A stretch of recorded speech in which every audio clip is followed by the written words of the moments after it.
അടിമാലി ടൗണിന് സമീപം അപ്സരക്കുന്നിൽ തോട്ടിൽ ഒരാളെ മരിച്ച നിലയിൽ കണ്ടെത്തി.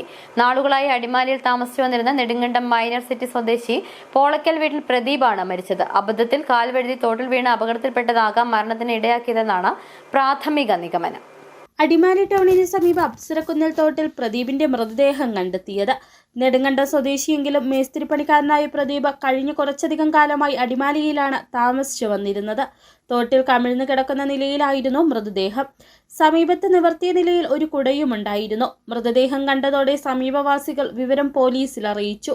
ഈ ഭാഗത്ത് കൈത്തോടിനു കുറുകെ ചെറിയൊരു കലുങ്കുണ്ട്. രാത്രിയിൽ താമസ സ്ഥലത്തേക്ക് പോകുന്നതിനിടയിൽ കാൽവഴുതി തോട്ടിൽ വീണ അപകടം സംഭവിച്ചതാകാമെന്നാണ് പ്രാഥമിക നിഗമനം. കാൽവഴുതി വീണ പോലുള്ള അടയാളവും പ്രദേശത്തുള്ളതായി പോലീസ് പറഞ്ഞു.